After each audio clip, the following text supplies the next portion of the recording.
नमस्कार साथियों, स्वागत है एक बार फिर आप सबका आल्हा उदल के वीर गाथा के इस सीरीज में, जिसमें कहानी चल रही है चेतकगढ़ की लड़ाई उर्फ खुनखुन कोरी के विवाह की कहानी। जिसमें पिछले भाग में आपने जाना कि 12 वर्षों का कर वसूलने के लिए खुनखुन कोरी चेतकगढ़ आया, परंतु चेतकगढ़ के राजा हरिपाल ने धोखे से जादू के बल पर उसे बकरा बनाकर राजकुमारी के महल में कैद कर दिया। यहाँ तक की कहानी आपने पिछले भाग में जाना। अब कहानी में आगे बढ़ें उससे पहले आपसे वही रिक्वेस्ट कि अगर आप इस चैनल पर पहली बार आए हैं तो चैनल को सब्सक्राइब करें, वीडियो को लाइक करें और ज्यादा से ज्यादा शेयर करें। अब आते हैं कहानी पर। साथियों, अब खुनखुन कोरी चेतकगढ़ में कैद हो चुका था। राजा हरिपाल ने अपनी मायावी विद्या का प्रयोग करके उसे बकरे के रूप में बदल दिया था और आदेश दिया था कि उसे राजकुमारी रचना के महल में बांध दिया जाए। महल के भीतर एक शांत आंगन था, वहीं एक खूके से वह बकरा बांधा गया।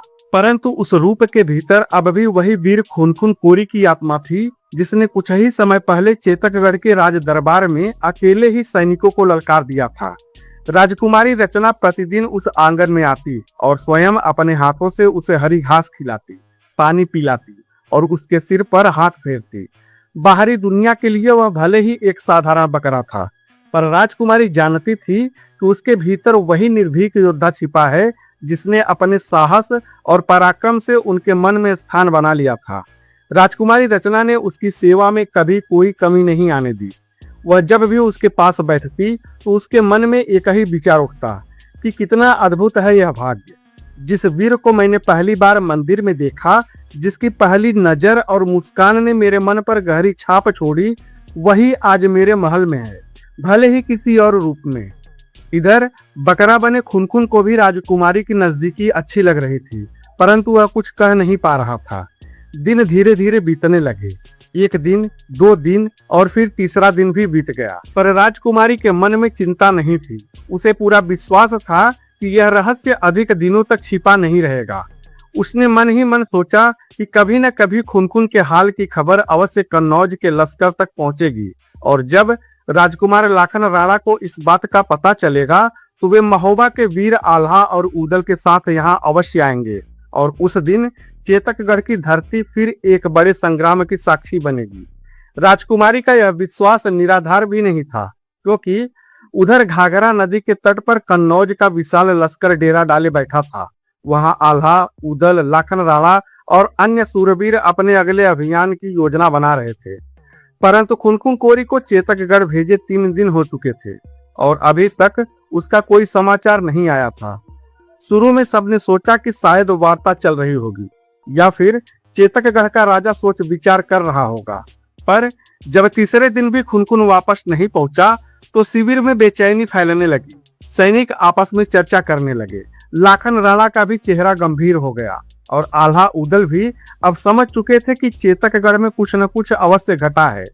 घाघरा के तट पर बहती हवा भी अब जैसे कोई संकेत दे रही हो कि चेतकगढ़ में कोई गुप्त घटना घट चुकी है, और उस रहस्य को उजागर करने के लिए अब कन्नौज के वीरों को स्वयं आगे बढ़ना होगा। 3 दिन बीत चुके थे और अब चौथा दिन भी निकलने लगा था, पर खुनखुन कोरी का कोई समाचार नहीं था। लश्कर में अब चिंता बढ़ चुकी थी। चौथे दिन प्रातःकाल आल्हा ने सभी वीरों की एक सभा बुलाई। थोड़ी ही देर में विशाल तंबू के भीतर गाजर के राजा, कन्नौज के सरदार और महोबा के महावीर एकत्रित हो गए। वहां ऐसा दृश्य था मानो वीरों का दरबार सजा हो। लंबे चौड़े कद के योद्धा, चमकते कवच, कमर से लटकती तलवारें और आंखों में युद्ध का तेज, सभी अपने अपने स्थान पर बैठे थे, पर सबकी निगाहें एक ही दिशा में थी, आल्हा की ओर। सबके मन में एक ही प्रश्न था कि सभा क्यों बुलाई गई है। कुछ क्षण बाद आल्हा अपने स्थान से उठे। उनका चेहरा गंभीर था।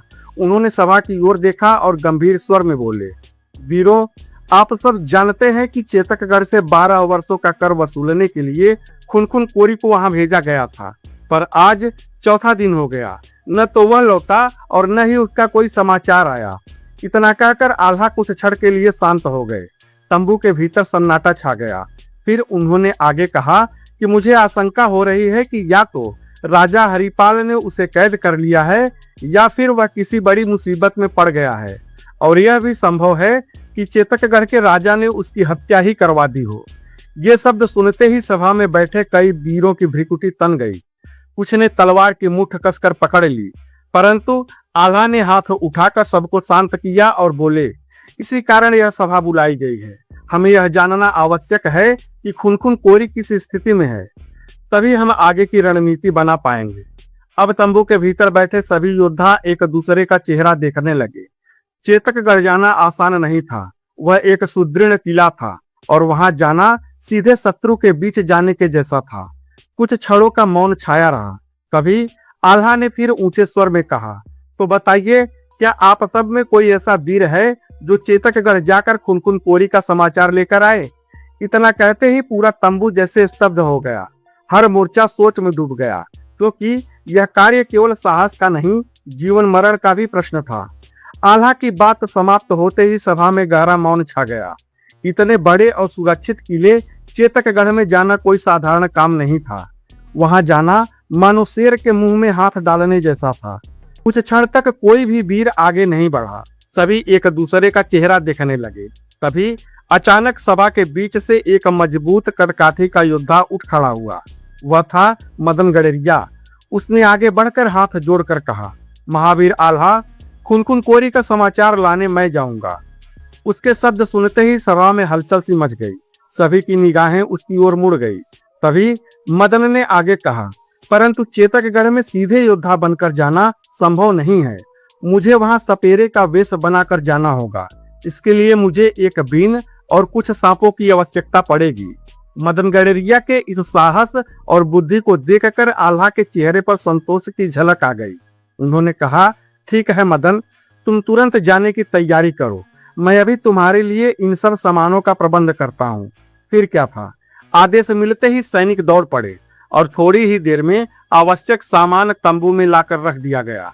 एक लंबी और सुंदर बीन, एक मजबूत झोली जिसमें कई विषैले सांप भरे हुए थे, कोबरा, करैत और धामन जैसे खतरनाक सर्पों से झोली भरी हुई थी, और साथ ही एक साधारण सपेरे का ढीला ढाला कपड़ा भी मंगवाया गया।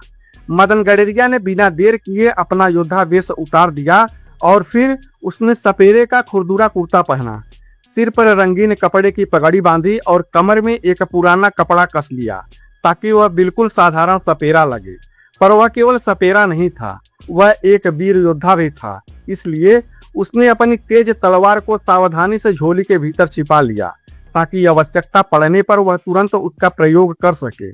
फिर उसने सांपों से भरा गट्ठर कंधे पर रखा, एक हाथ में बीन उठाई जिसका मधुर स्वर दूर तक सुना जा सकता था। अब मदन गड़ेरिया बिल्कुल एक असली सपेरा लग रहा था। धीमी चाल, कंधे पर झोली, हाथ में बीन और आंखों में गहरा आत्मविश्वास। सभा में बैठे सभी वीर उसे ही देख रहे थे। हर किसी के मन में उसके लिए सम्मान था। आल्हा ने आगे बढ़कर उसके कंधे पर हाथ रखा और कहा, सावधान रहना मदन, चेतकगढ़ में तुम्हें केवल खुनखुन का समाचार नहीं लाना है, बल्कि अपने प्राण भी सुरक्षित रखने हैं। मदन ने झुककर प्रणाम किया और फिर बीन को हल्के से बजाते हुए चेतकगढ़ की दिशा में निकल पड़ा। अब कन्नौज की सेना की आशा उसी पर टिकी थी। मदन गड़ेरिया अपनी योजना के अनुसार आगे बढ़ा।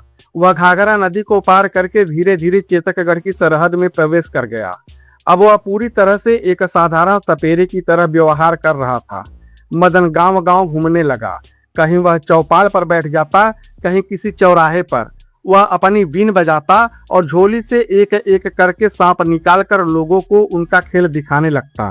बीन की मधुर धुन सुनकर गांव के बच्चे, बूढ़े और औरतें उसके चारों ओर इकट्ठा हो जाते। लोग आश्चर्य से देखते कि कैसे विषैले नाग बीन की धुन पर फन फैलाकर झूमने लगते हैं। इसी प्रकार घूमते घूमते एक दिन मदन गड़ेरिया एक चौराहे पर सांपों का खेल दिखा रहा था। उसने सोचा था कि सपेरे के इस वेश में उसे कोई पहचान नहीं पाएगा, लेकिन किस्मत को कुछ और ही मंजूर था। उसी समय धीरा सरदार वहां से गुजर रहा था। वह दिल्ली दरबार जाने के लिए निकला था। जैसे ही उसकी नजर उस सपेरे पर पड़ी, वह कुछ कदम आगे बढ़कर ठिठक गया। उसे उस सपेरे की चाल ढाल कुछ जानी पहचानी से लगी। धीरा सरदार वहीं खड़ा होकर ध्यान से उसे देखने लगा। वह मन ही मन सोचने लगा कि यह साधारण सपेरा नहीं हो सकता। इसकी चाल और कदकाठी तो किसी योद्धा जैसी है। कुछ देर तक ध्यान से देखने के बाद वह पूरी तरह आश्वस्त हो गया कि यह कोई और नहीं बल्कि कन्नौज का मदन गडेरिया ही है। यह सोचते ही धीरा सरदार तुरंत वहां से मुड़ा और सीधे चेतकगढ़ की ओर लौट पड़ा। महल पहुंचकर उसने राजा हरिपाल से कहा कि महाराज, कन्नौज का मदन गडेरिया इस समय चेतकगढ़ में तपेरे का वेश बनाकर घूम रहा है। वह गांव-गांव जाकर सांपों का खेल दिखा रहा है, परंतु मुझे पूरा विश्वास है कि वह यहाँ राज्य के भेद जानने के लिए आया है। इसलिए उसे किसी भी तरह कैद करवा लीजिए, क्योंकि वह बहुत चालाक और धूर्त व्यक्ति है। अगर वह अपने इरादों में सफल होकर यहाँ से वापस चला गया तो निसंदेह लाखनराणा अगले ही दिन चेतकगढ़ पर आक्रमण कर देगा। राजा हरिपाल को सावधान करके धीरा सिंह ने प्रणाम किया और फिर अपने मार्ग पर आगे बढ़ते हुए दिल्ली की ओर निकल पड़ा। उधर जैसे ही राजा हरिपाल को यह समाचार मिला कि कन्नौज का मदन गडेरिया सपेरे के वेश में चेतकगढ़ में प्रवेश कर चुका है, तो वह तुरंत सतर्क हो गया। राजा समझ गया था कि यह साधारण बात नहीं है। निश्चय ही मदन गडेरिया यहाँ किसी बड़े उद्देश्य से आया है और राज्य के भेद जानने की कोशिश कर रहा है। और फिर तुरंत ही राजा ने अपने पुत्र कालिंदी पाल को महल में बुलवाया। कुछ ही देर में कालिंदी पाल दरबार में उपस्थित हो गया और हाथ जोड़कर बोला कि आज्ञा दीजिए पिताश्री। तब राजा हरिपाल ने गंभीर स्वर में कहा, कालिंदी, कन्नौज का मदन गडेरिया इस समय सपेरे का वेश बनाकर चेतकगढ़ में घूम रहा है। वह गांव-गांव जाकर सांपों का खेल दिखा रहा है, परंतु असल में वह हमारे राज्य का भेद लेने की कोशिश कर रहा है। इसलिए तुम तुरंत अपने सैनिकों के साथ जाओ और उसे कैद करके मेरे सामने ले आओ। फिर राजा कुछ क्षण रुका और आगे बोला, लेकिन सावधान रहना, मदन गडेरिया बहुत चालाक और साहसी योद्धा है। अगर वह आसानी से काबू में न आए तो उस पर भी जादू की भस्म का प्रयोग कर देना। इतना कहकर राजा ने अपने पास रखी जादुई भस्म की एक पुड़िया उठाई और कालिंदी पाल के हाथ में दे दी। राजा ने कहा, इस पुड़िया में वही जादुई भस्म है जो मुझे गुरु जालंधर ने दी थी। अगर मदन गडेरिया को पकड़ना कठिन हो जाए तो इस भस्म की एक चुटकी उस पर फेंक देना, वह भी तुरंत बकरे में बदल जाएगा। पिता का आदेश पाकर कालिंदी पाल ने सिर झुकाकर प्रणाम किया और बोला, जैसी आपकी आज्ञा महाराज। कालिंदी पाल अपने साथ 200 सैनिकों की एक टुकड़ी लेकर मदन गडेरिया को पकड़ने के लिए निकल पड़ा था। इधर मदन गडेरिया पूरे दिन गांव-गांव घूमकर अपने सांपों का खेल दिखा चुका था। शाम होने पर वह एक शांत बाग में जाकर बैठ गया। वह मन ही मन विचार करने लगा कि किस प्रकार खुनखुन कोरी का पता लगाया जाए। कहीं वह सचमुच कैद तो नहीं कर लिया गया है। इसी सोच विचार में वह बैठा हुआ था कि तभी अचानक घोड़ों की टापों की आवाज सुनाई दी। कुछ ही क्षणों में राजकुमार कालिंदी पाल अपने सैनिकों के साथ वहां आ पहुंचा। सैनिकों ने आते ही चारों ओर से मदन गडेरिया को घेर लिया। चारों तरफ चमचमाती तलवारें और घेराबंदी देखकर भी मदन गडेरिया शांत बैठा रहा। तभी राजकुमार कालिंदी पाल आगे बढ़ा और कठोर स्वर में बोला, कौन हो तुम और कहां से आए हो? क्या तुम्हें यह नहीं पता कि बिना अनुमति चेतकगढ़ में घूमना अपराध है? तब मदन गडेरिया ने विनम्रता से सिर झुकाया और बोला, राजकुमार, मैं तो बंगाल से आया हूँ, एक साधारण तपेरा हूँ। राज्य राज्य घूमकर अपना सांपों का खेल दिखाता हूँ और इसी से अपना जीवन यापन भी करता हूँ। मुझे सचमुच यह नहीं पता था कि इस राज्य में आने से पहले अनुमति लेनी पड़ती है। अगर ऐसी बात है तो मैं अभी इसी समय यह राज्य छोड़कर किसी दूसरी जगह चला जाऊंगा। लेकिन कालिंदी पाल उसकी बातों से संतुष्ट नहीं हुआ। उसने तीखे स्वर में कहा, यहाँ झूठ बोलना भी अपराध है और तुमने तो दो अपराध किए हैं। पहला, बिना अनुमति राज्य में प्रवेश करना और दूसरा हमसे झूठ बोलना। इसलिए अब तुम्हें इसकी सजा अवश्य मिलेगी। इतना कहते ही कालिंदी पाल ने अपने सैनिकों को आदेश दिया कि पकड़ लो इसे। राजकुमार का आदेश मिलते ही सैनिकों ने अपनी तलवार खींच ली और मदन गडेरिया को पकड़ने के लिए तेजी से उसकी ओर बढ़ने लगे। कुछ ही क्षणों में कई सैनिकों ने मदन गडेरिया के दोनों बाजुओं को कसकर पकड़ लिया। अब वे उसे खींचकर ले जाने लगे, लेकिन मदन गडेरिया भी कोई साधारण व्यक्ति नहीं था। वह पूरी ताकत से उनके चंगुल से छूटने का प्रयास करने लगा। इसी बीच कुछ सैनिक उसकी झोली छीनने लगे तो कुछ उसके हाथ से बीन छीनने की कोशिश करने लगे। इसी धक्का मुक्की और छीना झपटी में अचानक मदन गडेरिया की झोली जमीन पर गिर पड़ी और झोली गिरते ही उसका मुंह खुल गया और देखते ही देखते उसमें रखे सभी सांप बाहर निकल आए कोबरा, करैत और कई दूसरे विषैले सांप जमीन पर फुफकारते हुए फैल गए और तुरंत सैनिकों पर हमला करने लगे। इतने सारे सांपों को एक साथ देखकर सैनिकों में भयंकर अफरा तफरी मच गई। कोई डर के मारे पीछे भागने लगा तो कोई अपनी तलवार छोड़कर जान बचाने की कोशिश करने लगा।